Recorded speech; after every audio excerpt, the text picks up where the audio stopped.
So I went on a pretty crazy run in ranked yesterday, playing the Mogador. We won 11 games in a row, which feels pretty amazing. This ship worked extrememely well. Mogador, of course, the tier 9 French destroyer. The idea being this ship is going to play very well into enemy DDs.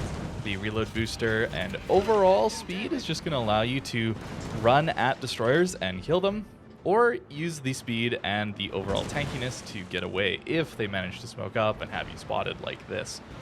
And we don't take much damage because French saturation is a thing. The torpedoes are also pretty amazing that we're going to use to very good effect in this video. I'm going to start out with actually the very first game of the streak here. This game is not looking so great. Maybe one of the downsides of running a Mogador when you don't have much help spotting. We do luckily spot the Jutland briefly and get a very lucky fire here, which is going to keep him lit. The other thing that the Mogador might struggle with is just German battleships pushing. The secondaries will just slowly chip away at your health, and especially against the battle cruiser line, there's not a lot of superstructure for you to farm. So it's a little tricky here in this game. We're going to finish off the Jutland, fortunately, and using the amazing speed of Mogador, I was actually able to cap the A cap out at the start, but then come back over to help on C. It's one of the big advantages you get by picking Mogador over some of the other destroyers. You don't have that concealment to just contest the cap very easily, but the speed often will allow you to get into very unique, interesting positions early and maybe even cap things for free if the enemy team decides not to go to one of the caps. And in this case, that's what happened. The Bombern pushing up here is going to be a bit tricky for us, but since they're so focused on killing our Iowa, I think it's good for us to get a little bit of damage in. Our reload booster mainly is going to be used to reset fires. I don't really want to use it unless it's going to get a kill, or the enemy battleship has used his damage con. That way we're going to get those nice permanent fires. Obviously we'll use our reload booster when we're fighting destroyers. Not always though. There are situations where you don't want to. And if we can find some cruisers, there are some scenarios where it's useful, but the DPM is not amazing without that reload booster. It's one of the reasons that I found the new European DD line to be so strong. They don't have this weakness of poor DPM when they don't have a reload booster. Just always pretty good DPM on that line. And I think that line could be something the Mogador and the French line struggle with in ranked here, that ability to radar. We obviously don't have that in the Mogador. We just have to make contact plays, and that's a little bit sketchy at times. But the nice thing is our saturation. If we do get in a gunfight with one of those new European DDs, I think the reload booster at closer ranges when we initially get into a gunfight should out DPM the European DD. And then at range, it's still really hard to hit this ship, and our saturation is very, very powerful. You'll see that throughout the video. We're going to take a look at several different clips from this 11-game winning streak. But I want to show this full first game because it's a very good example of how the Mogador can actually impact the game without being in the ideal situation, setting up an ambush for an enemy battleship or destroyer. We're in open water. We're against these secondary battleships that are pretty hard to take down for this ship, and the enemy team is just pushing into us. And of course our torpedoes are pretty good, but they're not all that amazing to deal with enemy ships at longer ranges. We don't have very much range outside of our detection, and we don't actually have that many torps per side. It's only 5 per side, which is still decent, but nowhere near the torp power of some of the other ships. So at this point, we nearly got ourselves into a solo warrior position here if that Kaga had died a couple seconds sooner. But still, a 3v1. Mogador is going to show its strengths here. We do need to take out the enemy ships here. This isn't a situation where we can just run off the map and win. If it was, that's what I'd be doing. In ranked especially, or anytime you're trying to win the game, ranked, clan battles, Kings of the Sea, these kind of competitive game modes. More competitive on the Kings of the Sea clan battle side. Ranked is a little more casual, certainly. You do need to be thinking about the points at the top. It's very nice to have the score timer mod. You'll notice it's telling us the enemy team will win in 3 minutes if nothing changes. We briefly get spotted by the Georgia, and it seems like he's going to try and get into the A cap. Fortunately for us, our torpedoes will be on the way. The carrier does tag him a little bit as well. and that's going to help us out a lot here. But still, the enemy team is going to be winning. That's the problem here.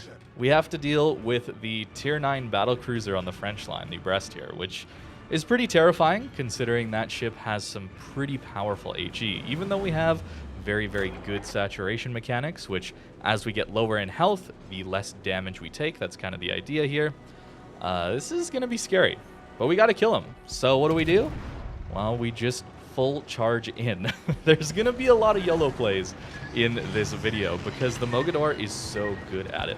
We have carriers spotting us, and that really makes it a lot more difficult. If we're able to use island cover, if we're able to use our concealment to sneak up a little bit closer, this would have a higher chance of success. Notice the torpedo angles if you've never played this line before. They're very, very useful for YOLOing into people. Having the torps nearly fire in front of us. It's amazing. He gets a really nice hit into us there, but what I'm going to try and do is wiggle the ship. Much like the Minotaur, the French destroyers can kind of drift in the water.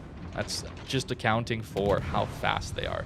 They are pretty difficult to hit if you're wiggling around, and fortunately for us, he gets poor dispersion there. If he had waited and used his shot as we turned to get our torpedoes away, I think he probably kills me there. There is a whole patience aspect to dealing with YOLO rushes. But there we go. We managed to take him out, and yet the enemy team is still going to win. So we rush towards the cap using our excellent speed to get in cap in time, and assuming we don't die to these bombers, I think we got this. The speed does manage to throw the carrier off. We're going to get this cap zone, and that's a win. Nearly a solo warrior to start things off, which feels really, really, really good. And if you know me, I'm usually playing battleships in this game, but part of me has really, really enjoyed playing these destroyers here. It feels a little bit like a battleship in that when we catch someone off guard with these YOLO torps, it feels like a dev strike in a battleship. It feels really, really rewarding. It feels like I outplayed someone and got the better of them and managed to win the game for the team here. It's awesome. It's a really nice feeling. And, well, we know torpedoes aren't going to overpen, so there's not a lot of RNG to worry about here playing the Mogador. It's all about making good decisions, good plays, and executing on them. And there's not a lot left to random chance, which is really, really nice. Initially in this game here, well, we just get a free C cap. I rushed over towards the B cap on our side because it's really just going to give me a lot more room to work with. And the A cap is pretty claustrophobic, and I'm not really able to use my speed to dodge very easily. And getting into a fight there with a DD is going to be pretty difficult. So went to the flank and got rewarded with 2 cap zones. Although our team is struggling a little bit here. So I thought about YOLOing in, but the Freddy's going to go forward. It's a little spooky. We'll try and deal with this Charles Martel. Possibly he's going to come out broadside onto us here. We use our torpedoes, and we're going to swap over to the AP. Destroyers do have armor piercing, and this is one of the downsides to that new European line that's going to be coming out. You don't have armor piercing, and 140 mil guns with AP are good enough to actually do some damage to cruisers at these closer ranges. That is a double citadel from a destroyer into a heavy cruiser, admittedly a tier 8, but keep that in mind. These guns are no joke. So that'll get us our first kill. And the game is still a little sketchy here. The Alaska could definitely do some work here alongside the Freddy.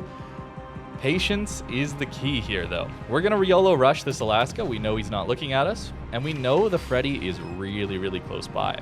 And we're not going to launch our left side torps for the Alaska there. I could have, obviously, but we want to wait and guaranteed all those torp hits in on the Freddy here. We're going to take some damage. Secondaries are going to hurt. Main guns are going to hurt. It's pretty hard to miss at these closer ranges. I'm also not really well angled to the Freddy here, but the torps don't kill him. We got the Alaska, fortunately, but I was terrified here. I thought the torps were going to get him. And we live on 369 HP. A calculated amount, right? Oh my goodness. This game is so fun when you play like this. I have had a blast playing this ship in ranked. It is very much an action game. It is pulse pounding. I love it. And again, Mogador, we managed to help get the C cap early. but our team kind of fell on the opposite side, so we're going to rush back and try and deal with the enemy DD. Notice we start this fight on half health. The Fletcher starts on full HP. And, well, this HP is pretty even at this point. This is what I'm talking about. The Mogador really does just counter enemy DDs. Anytime you're in a gunfight, this thing is so strong. And of course, that's going to help you win. DDs win games after all if you're able to kill the enemy destroyers. That's going to help you out a ton. And we have the torpedo power to YOLO into battleships or catch them off guard if we do manage to catch them pushing into us. But we managed to live that engagement, and thanks to our amazing speed, again, we're able to contest caps, get around the map very quickly, and help our team to a points advantage. That's a really big deal in competitive as well. Getting your team on a points advantage means the enemy team is forced to push into you in the late game. They have to take a cap back in order to win. And that's a really big deal to help your team win games. You don't have to do massive YOLO plays at the beginning to win games. Just getting the cap advantage early is very, very nice.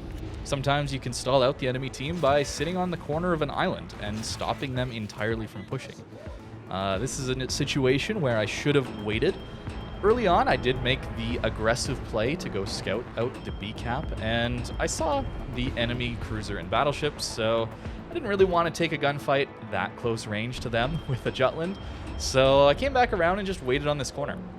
I should have probably held those torpedoes though, since the Jutland was obviously not going to come around this corner, and it would be suicide to do so.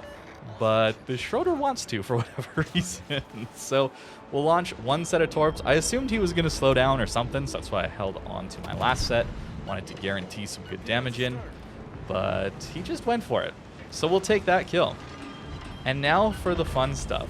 The best part about Mogador's speed and concealment, combined with this amazing torpedo power, is the ability to slip through enemy lines and find people who aren't going to expect you. This Georgia here, probably not expecting us to come running through the middle like this.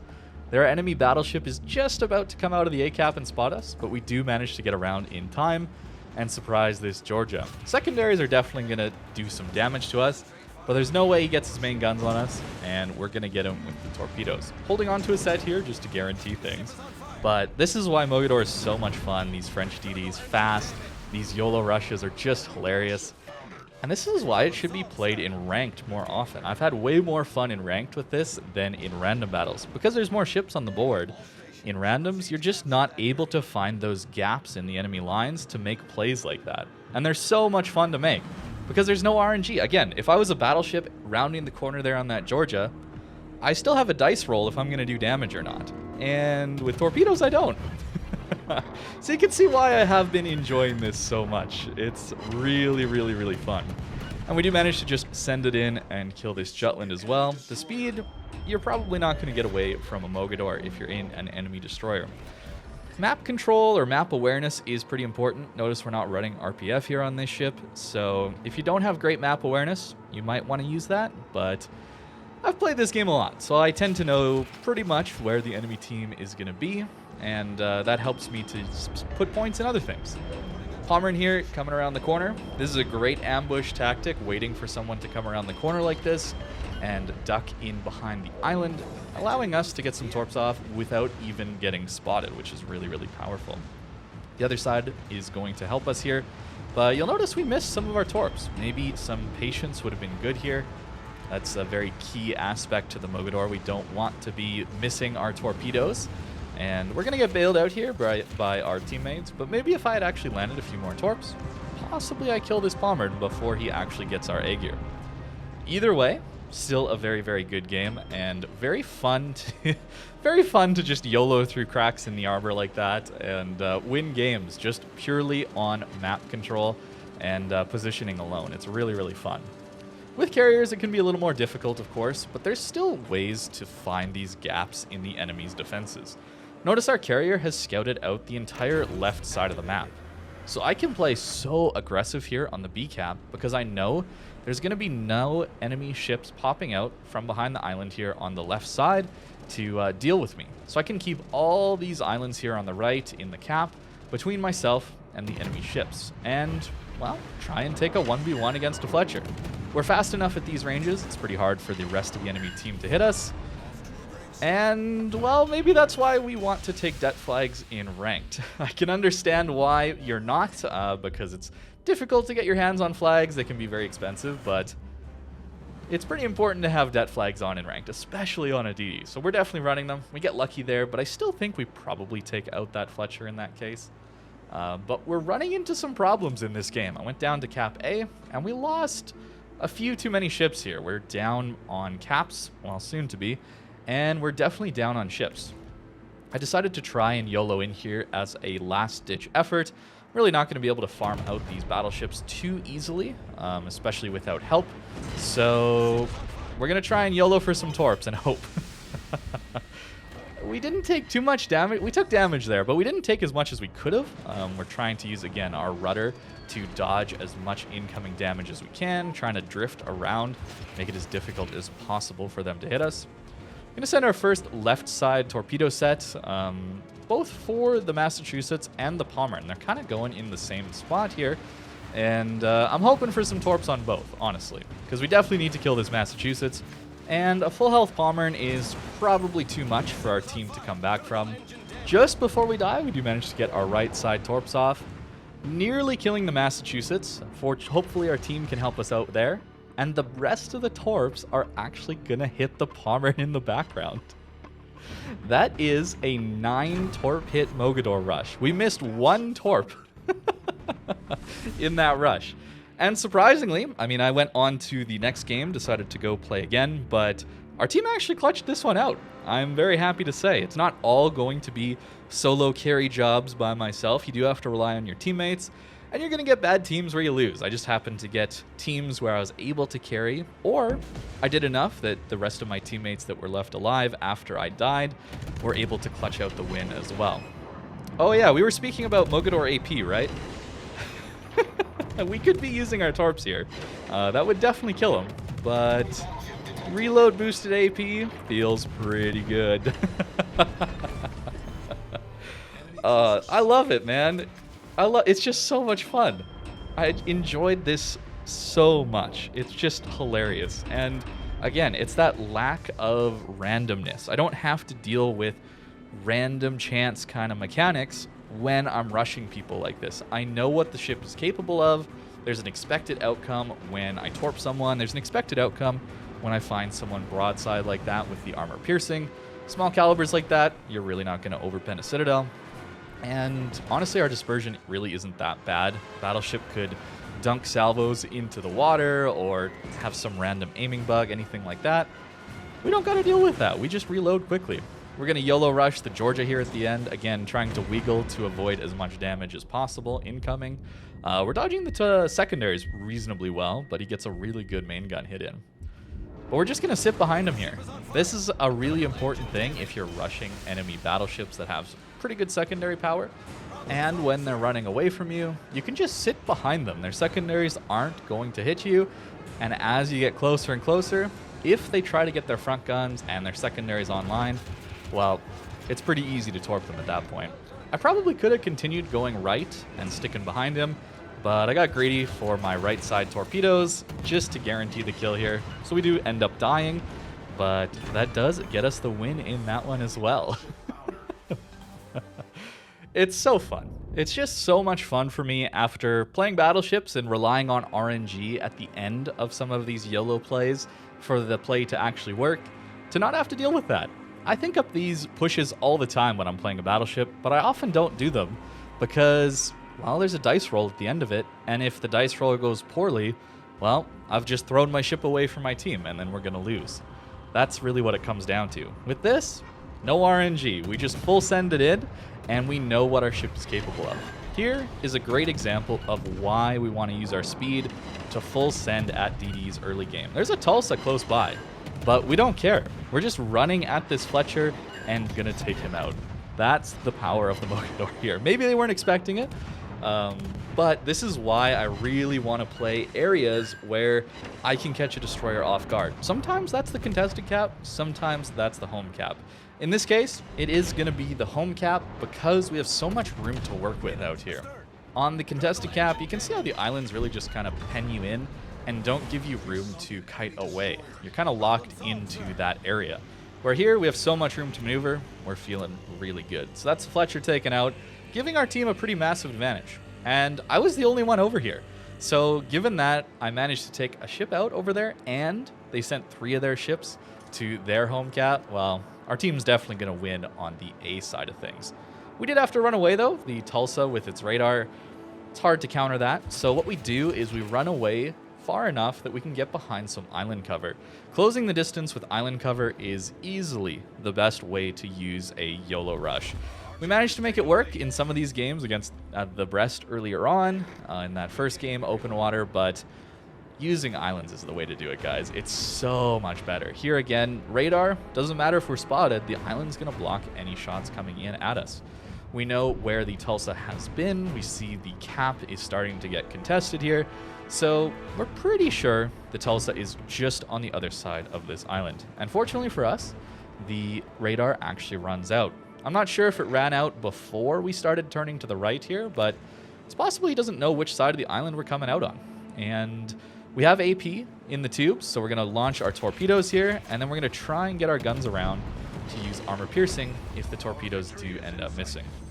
So even though the torps are going to hit here, they could have missed, and I think we probably end up getting him with the AP in that scenario. So successful YOLO rush on a high DPM radar cruiser. Not always going to work, but we managed to do it using island cover. And really, just a couple battleships left. Well, we may as well use this island to stall out this North Carolina as long as possible. Or if he decides to come around the island, well, we're just going to kill him with torps. It's that simple. It was so much fun, man. I have to play these DDs more, especially in ranked. It's a really, really fun time. It's the consistency. I talk about it all the time with battleships. The pain point there for me is the lack of consistency, not being able to make aggressive plays and know the outcome. I can't really calculate it ahead of time, whether or not it's a good play, without taking into account the RNG. We do manage to take the NC out, we trade, and that's totally fine. That wins us the game. And, well, let's do one last example of aggressive early cap contesting. And this is the farthest cap away from us, and I specifically chose this one because oftentimes enemy destroyers are just going to run to this cap, assume they get it for free, and we can catch them off guard. We launch torpedoes, hoping to catch one of those DDs off guard with that, but we do get spotted eventually. I thought for a second there wasn't going to be a DD here, but it's a Yukikaze who tries to reset us, but we managed to get the cap. We're just that fast that I guess we got here in time to cap before the enemy DD was even close to the cap. The speed is really nice, man. If you know where to put your ship, the speed is unbelievable in these ranked games. You can carry a lot of games just through positioning alone. And we could run away. We could easily get away through the gap here in the A cap. But I want to take this fight. I want to deal with this Yukikaze. I don't think he's got a lot of support. I don't think he's ready for me to be turning back into him. I assumed he was going to come around the island here, but he's actually in the cap. So good luck to us. We just have to dodge his torpedoes and we should be fine. I popped my reload booster here, and remember how I said there's not always a good time to use your reload booster against DDs? Well, this is it. If they still have their smoke available to them and you know they're not going to get radared or continue being spotted for a little while, you probably shouldn't be popping your reload booster there. Notice we just basically wasted it. We did a lot of damage still, and our teammates got some damage in, so we know he's pretty low. That's going to allow us to take him out anyway, but it would have been ideal, definitely, a better play to wait until now, and then we use our booster. But he's low enough, and a Yukikaze's not a very scary threat to us, so it's fine. But if it was a better gunboat DD at closer range, could have gone poorly. But that gets us the A cap, and of course, what are we going to do now that the entire enemy team is down south trying to support their Yukikaze? We're going to run away and try and go find the other DD. Try and catch them off guard without support, because at this point, they've left the middle wide open, and we know that's where the Fletcher is. So we'll pop around an island, hoping to surprise them, and we do. It's so powerful, man. It's just so strong.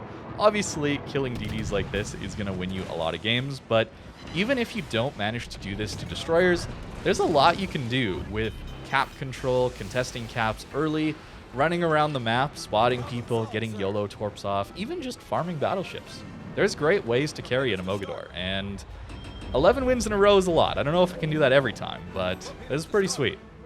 And at this point, I'm sure a lot of you are wondering what the build was. Well, it's a little more ranked specific than random battles, but to start with, of course, we're going to be running reload. Concealment here, since our maneuverability is good enough without it, and we're going to run prop mod. I find it very, very useful for dodging incoming shells by either slowing down or speeding up very, very quickly. Speed boost mod is pretty much a must on a lot of these French DDs, just because that is often your healing, your survivability is in your speed. So having more engine boost is very, very valuable. Main armaments is always nice to keep us shooting our guns and not really losing them too often. And then here's the build. It's going to look pretty standard, of course. Preventive maintenance, last stand, survivability expert, very, very good things, giving us more HP. Concealment here, double conceal, giving us 7.5 kilometer detect, means oftentimes it's 1.5 kilometers. We need to close the distance to actually engage an enemy destroyer. That's typically what that is. 6 kilometers is a pretty typical range for more concealment focused DDs. And if we're running at each other, right, the speeds kind of multiply. And that's why it's so good to catch them off guard early, like I have been doing in this video. They'll be pushing into us as we're pushing into them, and you spot them very, very quickly. It's very strong. We're taking Fearless Brawler here, of course, because for the most part, if we're getting into a gunfight, we're going to be spotted. So 10% DPM is very nice. Adrenaline Rush for similar reasons, DPM. And we're taking Swift and Silence. This one's a little bit weird, but a friend of mine, BFK, has been running it, and watching his stream in that, the speed is really, really good for getting around the map very, very quickly, getting you into positions that you need to be, catching people off guard, that kind of thing. That said, it's probably better to run more DPM, but for the situations where you need that DPM, you got a reload booster, so it's not that bad. In randoms, though, probably want to be looking at something with range mod, and then maybe trying to fit main Batternay specialist in. Probably getting rid of concealment. I don't know. Random battles, it's a little different. You don't have the space that you have in ranked to make these crazy, silly YOLO plays and have them work out well. So you might want a little more than 12.8 kilometers of range, and sacrificing a little bit of concealment to get that consistency in random battles, allowing you to farm a little better and do a little bit more useful damage for your team in randoms might be good. But for ranked, double conceal is awesome, and Brisk itself is surprisingly good. Or Swift and Silence, I guess it's called on DDs. Brisk is the battleship one, right?